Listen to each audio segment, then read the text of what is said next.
30 روز کار میکنی، بعد 30 روز از راهبرت معاش طلب میکنی. رمضان ماه هست که پیغمبر خدا صلی الله علیه و سلم فرمودند رمضان شب هست که یگان شب به این شباش برابر نیست. صحابه گفتن شب قدره؟ گفت نه. گفت کدام شبه؟ گفت شبی که فرداش عیده، تمام نامه اعمال ها پیش خدا برده می شود و همه اعمال ها مهر زده می شود. نام این مهر آزادی ای جهنم ای. یعنی همین هر انسان فکر کنه که 30 روز مکافاتش همین بده که ما دوزخ نمیدر آمدیم به رمضان. هر کس اجرش میگیره. از مکافات عمل غافل مشو، گندم از گندم بیرو یا جوز جو. اگه میبرو میگه این. اما کسی که نفس حساب نکرد، زبان حیف کرد، عمر بیهوده گذران، خوف از اون روز نکرد، مرگ پیش نظر نیاورد، وقتا را بیهوده گذران، ایره نغز دانه که فردوس اعلا را بای داد. فردوس اعلا را بای داد. او فردوسی که وعده امت رسول اکرم او را بای داد. پیغمبر خدا گفت کوشش کنه که فردوس را بی. کیان امت پیغمبر؟ کسایی که یریثون الفردوس، اینا جنت الفردوس میراثیش همینا در میگه دستشون دار. و نعیمه، نعمتهای او را از دست داد. ما هازهی، آیا غیر همین مصیبت کلان هست؟ آیا از همین آفت کلان هست؟ آیا همین بلای کلان هست که ما به همین گناهمان ای فردوس رانده شویم؟ آیا این گناه کلان هست؟ میگن آیا این جنایت کلان هست؟ انسان میگه یک بار فکر کن، وقت عمرت میگه بیهوده نگذران. این نصیحت های حضرت امام غزالی بود برای ما. جای تأسف این است که اگر کرامان کاتبین هر روز یک نسخه برای ما ترتیب میتونن و برده او را در داخل پرونده های ما میمانند و اینقدر کارهای خوبه که ما از تسبیح و الحمدلله و الله اکبر داریم و از این رمضان و قرآن گوشکنی ها داریم، خدای نکرده برآورد این با در پرونده سیاه ما برآورد کارهای خوبمان اگر با یک کاری بد مانم بردن ثابت کرده مانه، چی یک روزی بده برای ما. حضرت رومی در مثنویش می بیاره اگر انبار کلان باشه و داخل و انبار پوری موش باشه، در داخل و انبار از آرد و گندم ذخیره کردن ما چی فایده داره؟ اگر یک سکلد کلان باشه و درشت هر سال ما 10 تن گندم و آرد برده ما نمونه که 10 ها نقطه سوراخی موشخانه باشه، ای همون گندم و آرد یکون چی باقی میمونه؟ همه همون آرد گندم رسوا میکنن. قلبی را که موشش بسیار باشه، قلبی را که افلاسش زیاد باشه، قلبی را که رسواگیش زیاد باشه، این سبابایی که میکنیم که این بدی همون میخره رسوا میکنن. باید ایران به نظر گیریم که ما پرونده سیاه هم داریم با درون او نمانم. بشر حافی را روایت میکنن که روز در یک بیابان میرن در شب، از در امام غزالی میبیارن شب میگه در همین دل تاریکی شب میرفت که قطیش یک کسی دیگه هم بود، میگه نگاه میکرد میگفت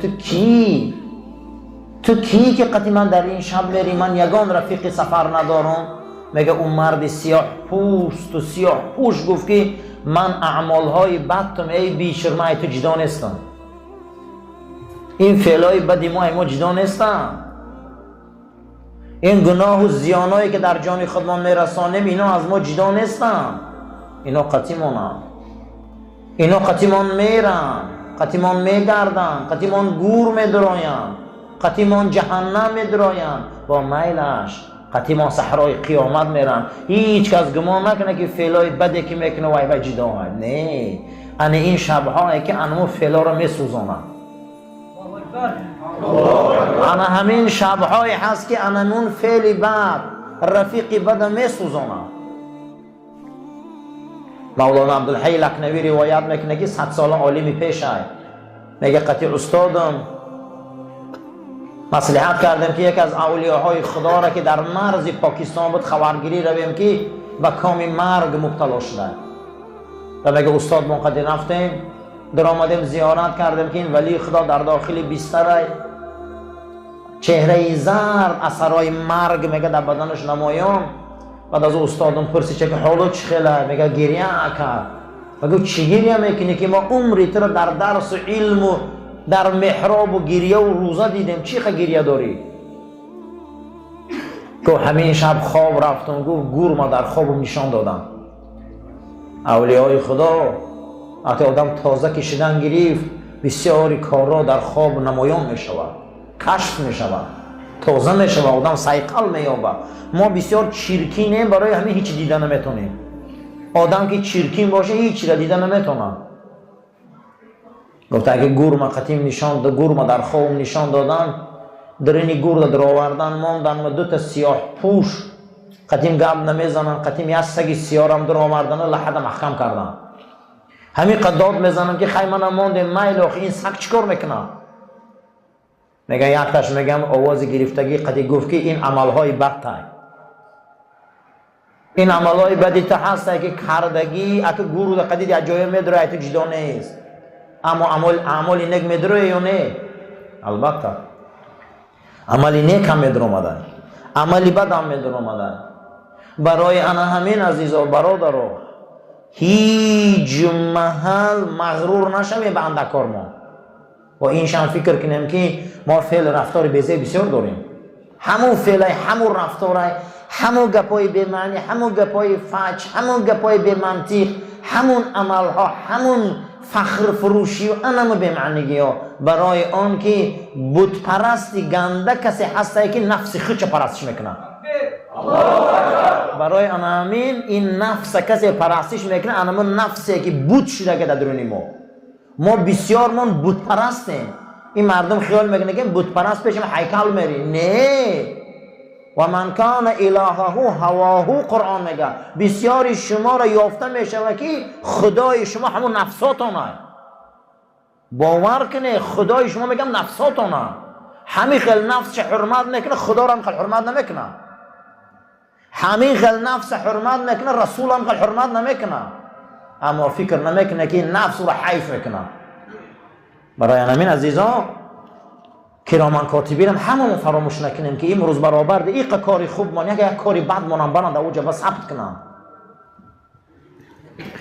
چه روزی بده هست میگه لکان عند ذلک یکف لسان حتی عن جمله من مهماته. بنده تمام عضو بدنی تو در خداوند خلقش کرده سطر نداده مگر در 2 چیز سطر داده، در چشم 1 سطر داده، در زبان 2 سطر. در چشم سطر داده که او را میگن پلک، وقتی ناحق دیدی پوش، ناحق که دیدی چشم در خم که پوش.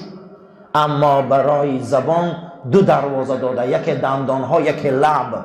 بسیاری آدم ها از روی زبان میروند میگه جهنم، که 2 تا دروازه داده که دهان اول دندانات سخت گز نمیشه لب پوش. احتیاط شو، اینا نبرو، اینا مهم شمار، اینا نغز دان. و ما نطق به من فطراته کان بعده. هر کسی که دهانش چیز میبرویه و یحسبه، او را حساب میکنن، به موازینه وزن میکنن. چه خیلی که تسبیح نزد خدا اجر داره، گناه هم نزد خدا عذاب داره.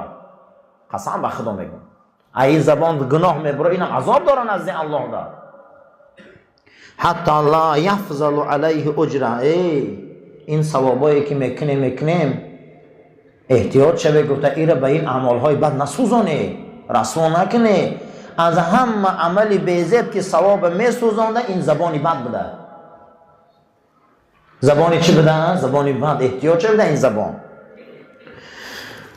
نسخه فيما عجبا لمن يحاسب نفسه.